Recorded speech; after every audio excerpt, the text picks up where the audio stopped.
In the heart of the Eurasian steppe, where the wind carries the cries of wolves and the dreams of warriors, a boy was born in 1162.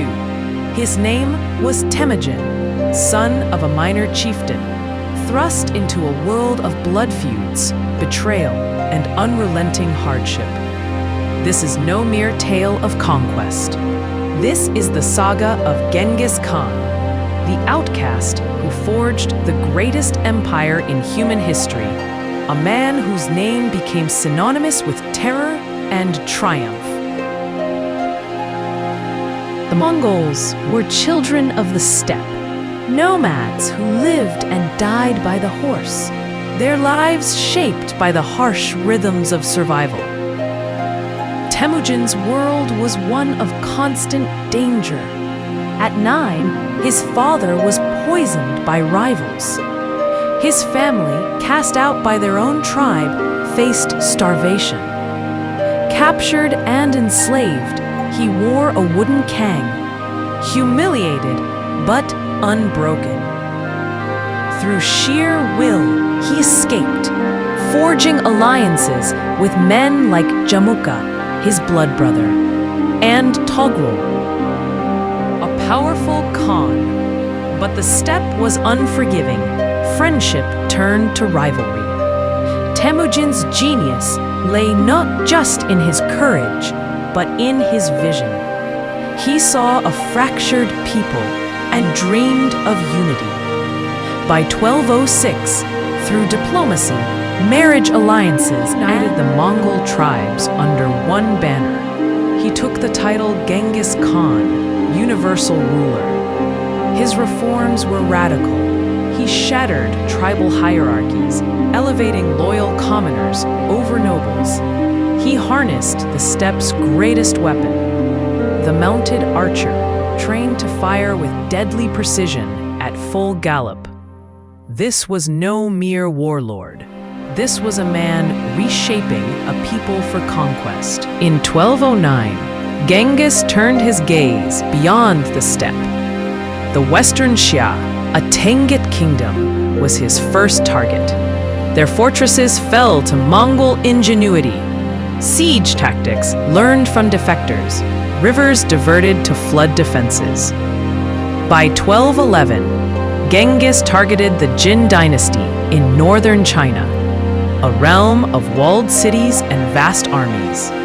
The 1215 siege of Zhongdu, modern Beijing, was a masterclass in terror. 4 months, the city starved. When it fell, the slaughter was merciless. Nobles executed, streets choked with bodies, palaces looted. Genghis's tactics were as psychological as they were military. Feigned retreats lured enemies into ambushes. His spies sowed discord, turning cities against themselves. The Jin campaign showcased his adaptability, blending steppe warfare with siegecraft learned from Chinese engineers. The 1219 Khwarezmian campaign was Genghis's wrath unleashed. A diplomatic insult, murdered Mongol envoys, ignited his fury. The Khwarezmian Empire, stretching from Persia to Central Asia, was rich but divided. Genghis struck with 100,000 men, splitting his forces to confuse and overwhelm. Cities like Samarkand and Bukhara burned.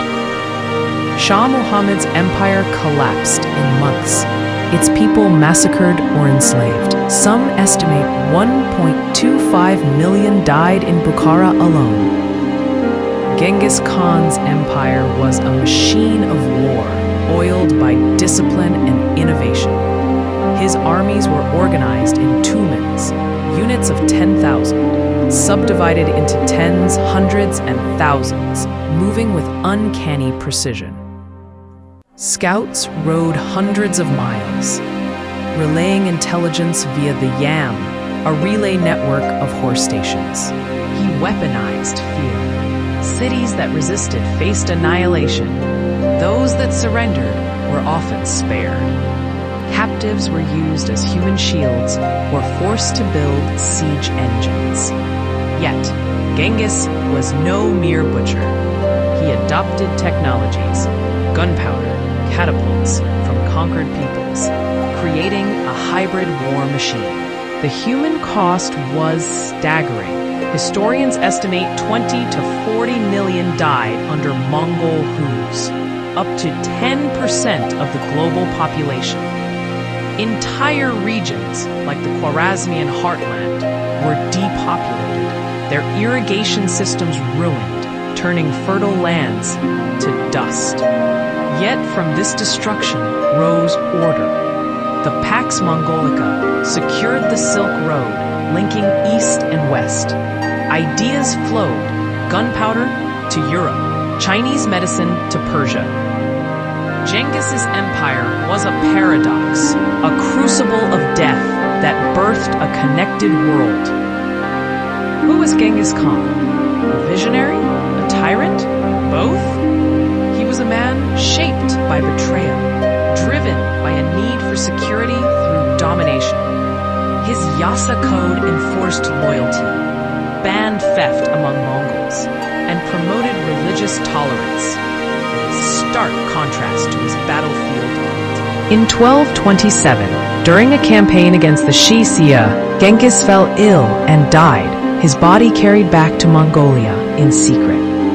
His empire, stretching from the Pacific to the Caspian Sea, was divided among his sons: Ogadai, the diplomat; Chagatai, the enforcer; Toli, the warrior.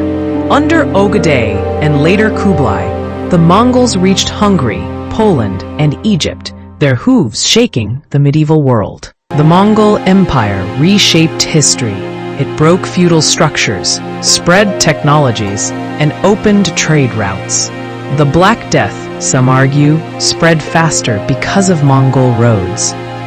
Genghis's descendants ruled China as the Yuan dynasty, Persia as the Ilkhanate, and Russia as the Golden Horde. Genghis Khan was a tempest, a man who burned cities to ash, yet lit the spark of a global age.